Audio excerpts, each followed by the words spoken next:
네, 그 다음에 13번이요. 13번은요, 웨버의 법칙이었어요. 일단, KW는 웨버의 법칙이었고요. 제 애플 펜슬이 요즘에 잘 안 돼요. 촉 때문에 그런 것 같아요. 촉 다시 사야 될 것 같아요. 안 돼! 어잉? 인지가 됐다가 안 됐다가 그래. 촉을 다시 사야 될 것 같아요. 그 다음에 13번의 KW는요, 웨버의 법칙이었고요. 이 웨버의 법칙에 대한 설명글이야. 끝. 돼야 돼요? 그럼 웨버의 법칙은 무슨 내용이었어요? 두 자극 사이의 차이를 감지하는 거. 근데 두 자극 사이의 차이를 감지하는데 이 사람이 새롭게 만든 용어가 있었어. 그걸 알파벳 3개로 뭐라고 한다고 했어? JND라고 했어. 그치? 근데 이 JND는 두 자극이 만약에 처음에 시작하는 비교 자극이 너무 낮아. 그럼 JND 커 작어. 조금만 해도 돼. 이렇게 조용한 데서는 있잖아. 조그맣게 얘기해도 그냥 다 듣잖아. 근데 크게 얘기하면요, 목소리가 더 커져야 된다고요. 돼야 돼요? 구분할 때. 이게 내용 끝. 돼야 돼요? 네. 그래서 만약에 밑줄 친 부분에 대해서 예시로 적절하지 않은 것은 하면 웨버도 나올 만한 것 같아. 근데 이건 너무 쉬워, 웨버는. 볼까요? 옆에다 다시. 웨버의 법칙이요. KW는 뭡니까? 그 다음에 웨버의 법칙이고요. 본인이 이제 내용 정리하면서 저랑 좀 다르거나 틀린 거 있으면 지우개를 지워가지고 볼펜으로 수정하면 돼. 알겠지? 그 다음에 내용은 뭐였어요? 두 자극 사이의 그 다음에 차이를 화살표 뭐하는 거? perceive. 여기선 perception이라고 했어요. 명사로. 근데 perceive는 동사로 뭐예요? 인지하다. 그 다음에 인지하다의 명사형 perception으로 바꾼 거죠. 이렇게. 요 정도 단어도 알고 계셔야 돼요. 인지하다. 그 다음에 구별 가능한 거 쉽게. 어떤 거 구별 가능하다고 해서 쉽게? 400. 그 다음에 2mm랑 vs 3mm. 요거는 구별할 수 있어요. 똑같이 1mm 차이인데. 근데 466mm vs 467mm 똑같이 1mm 차이인데 얘는 구별이 불가능해요. 왜? 얘는 JMD가 낮아. 첫 번째 거는. 밑에 거는 JMD가 커서 끝. 돼야 돼. 그래서 JMD를 말하려고 지금 예시 1, 2, 3을 배치를 다 한 거야. 또 예시 2. 이번에는 구별 가능한 거 뭐였어? 어두운 방, 다크룸. 다크룸 냈어요? 본문에?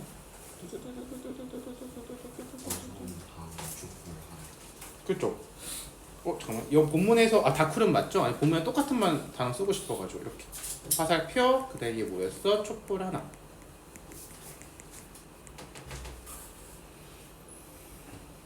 괜찮죠? 그 다음에 똑같이 방인데 몇 개 있어? with 100개 캔들.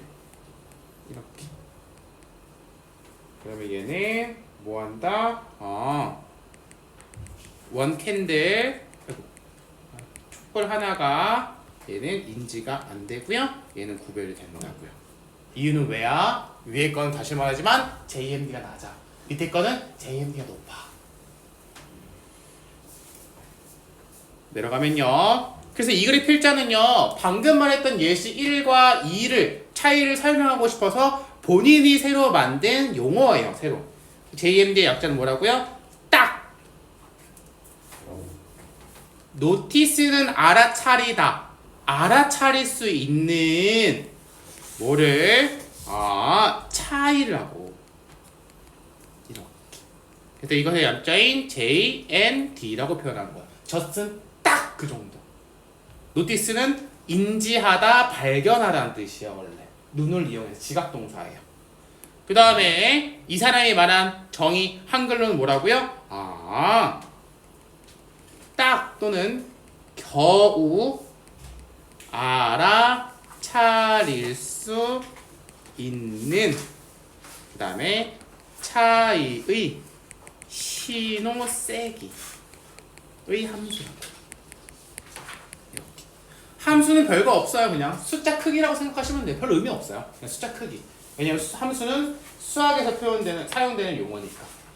괜찮죠? 쌤이 손도 괜찮아? 그 다음에 내려가시면요. 그러면요 JND는요 언제 더 커져요? 비교하는 소리가 매우 큰 소리일 때요. 비교라는 말은 없었는데 내가 넣을게. 비교하는 소리가 또는 기준 소리가 클 때 다시 말하지만 JMD 커진다고요. 이렇게.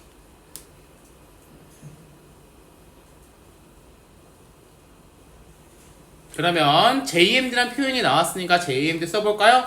구별이 쉽게 가능하대요. 따라서 얘는요 JMD가요 말하지 않아도 낮을 거예요.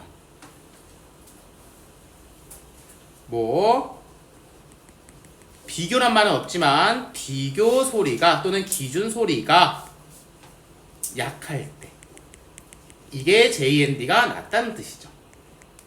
또 구별하는 게 너무 어려워요. 따라서 JMD가 뭐 할 때? 높을 때요. 다른 소리가 훨씬 더 크니까요. 비교 또는 기준 소리가 뭐 한다고요? 훨씬 더 커요.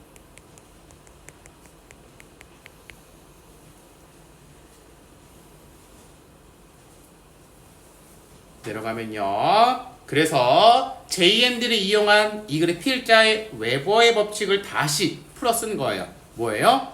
표본들의 자극의 수준이 더 크거나 강할 때 두 표본을 구별하기가 더 어렵다는 것을 의미합니다. 여기서 말하는 표본은 뭘 뜻해?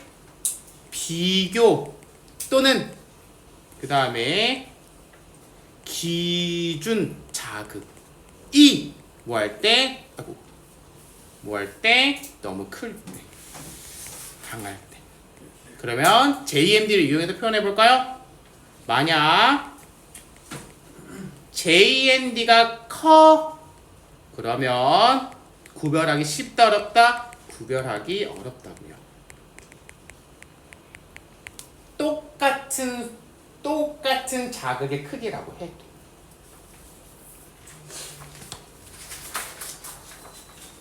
올라가면 여기다 뭐라고 쓰면 돼요? 그래서 뭐야? 베버의 법칙의 정의와 그 다음에 JND의 의미 이렇게 표현해도 괜찮고요. 아니면 방금 쓴 것처럼 JND가 높으면 뭐 한다고요?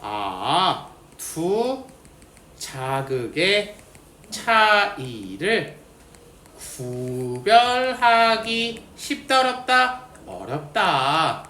반대로 JND가 낮으면 두 자극의 차이를 구별하는 게 쉽죠.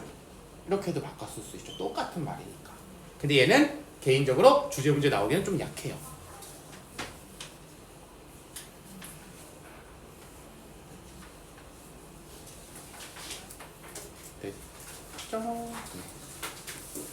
넘어가시고요. 그 다음에 14번의 KW는요 여기였어요. Conditional Place Preference 장소의 조건부 장소 선호도요. 이게 KW였어요. 이게 뭐 하는 거였어요?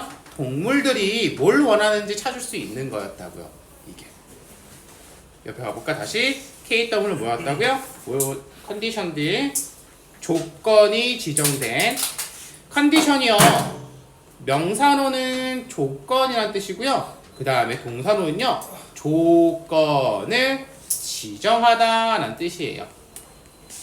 내가 줄 서줄게 성환아. 아니 이거 하나. 그러니까 뭐 자꾸 잃어버리면 마음 아프잖아. 잃어버리면 찾지도 못해. 그래서 컨디션 거기 하나 더 있구나.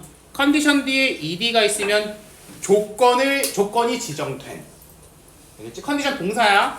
그리고 여기 지문에서 쓴 건 아닌데 명사 2번도 알고 있으면 좋아. 이거 만성 질환이란 뜻도 있어. 이게 만약에 생물학 지문이잖아, 혹은 병원 지문이잖아. 병이란 뜻이야. 병. 나의 조건처럼 갖고 있는 거 항상. 관절염 같은 거. 알겠지? 병이란 뜻도 있어. 알겠지? 갑자기 막 해석한다가 조건 이러면 해석 안 돼. 알고 계셔야 돼요. 이거 기본적으로. 그 다음에 여기에 조건을 지정했어요. 어디에? place 장소에. 그럼 우리는 이 지문을 이미 읽었으니까 이 조건의 의미가 뭔지는 알죠? 장소가 두 장소가 있어요. 한 장소에서는요 아무것도 느낄 수 없어요. 하지만 다른 장소에 가면요 리월드 보상이 있어요. 예를 들어서 음식이라든지 예를 들어서 내가 아픈데 진통제를 맞아. 이렇게 조건을 준다고 한 장소에. 그러면 한 장소에 조건을 줬어요. 그러면 뭐가 생깁니까? 그 장소에 대한 preference 선호도가 생긴다고요. prefer는 좋아하다. 런스가 붙은 명사 선호. 이걸 우리말로 풀었으면요 뭐라고요? 조건을 줬습니다. 조건부 뭐를요? 장소예요. 조건부 장소 선호도라고요. 이렇게. 장소에 뭘 지정했다고요? 조건을 지정했다고. 그럼 뭐가 생긴다고요? 선호도가 생긴다고요. 정의는요 이 사람은요 이걸 이용해서 뭘 하고 싶다고요? CCP를 이용해서 동물이 원하는 것을 알고 싶대요.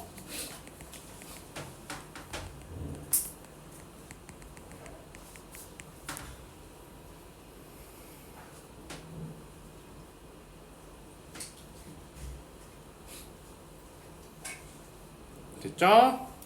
보세요.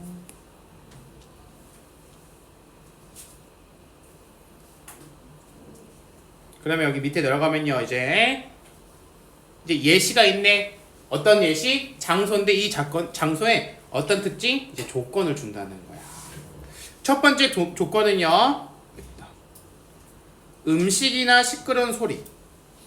그리고 다른 조건은요. 완벽히 다른 어떤 것과 이렇게. 그럼 볼까? 장소 1번은요. 음식 또는 시끄러운 것.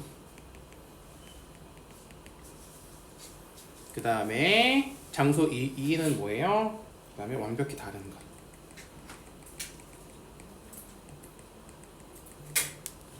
완벽히 다른 것에서는요 nothing happen. 어떤 것도 일어나지 않아요.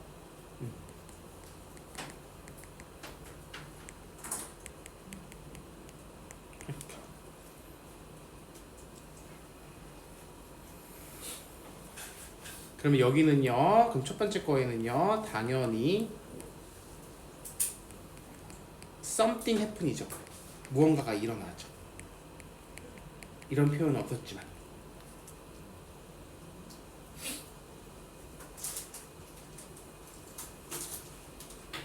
그렇죠? 그래서 동물들은요 이것을 가지고 뭘 할 거야? 우리가 실험을 associate 다른 거랑 이제 연관을 지을 거라고. associate는요 associate 목적어 with 명사로 표현해야 돼요. 이렇게 항상 with도 조심하시고요. 위치도 됐죠? 이렇게 장소 1번과 2번이 있어. 1번에 가면 무언가가 일어나. 예를 들어서 음식 또는 내가 아픈 쥐인데 거길 가면 내가 안 아파져. 이렇게. 장소 B는요 2는요 아무것도 일어나지 않아. 그래서 그 장소 1번과 2번을 가지고 뭐 할 거야? 이제 동물의 선호도를 조사할 거라고. 뭐 하기 전과 뭐 하기 후, 그 장소에 가기 전과 후를 비교해서. 연구 방식은 뭐예요? 장소에 들어가기 전과 후의 뭘 비교? 선호도를 측정할 거라고요.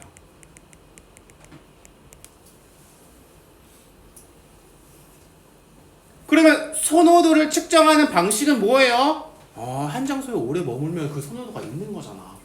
왜냐면 동물들은 숫자를 말을 못하니까. 그래서 어떻게 측정한다고요? 오래 머무르지? 그럼 뭐야? 그 장소에 대한 선호도가 있구나. 이렇게 판단한다고.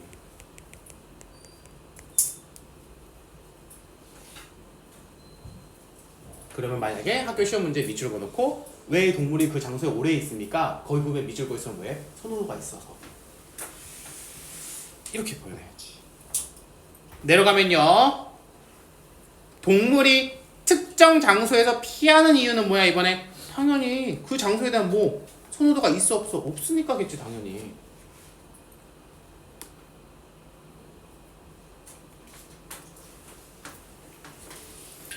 그래서 이제 조금 더 구체적인 예시를 들어줘요. 이 그래프 일자가 마지막에.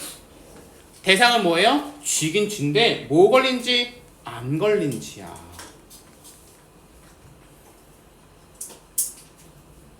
장소 1은요. 뭐가 있어요? 1번은요. 여기 식염수, 2번은 모르핀. 이렇게 1, 2. 장소 1에는요. 식염수가 있어요. 장소 2에는요. 모르핀이 있어요. 모르핀은 약이에요. 그러면 쥐가 더 오래 머무는 장소는요? 당연히 장소 2번이겠죠. 모르핀이 있는 장소겠죠.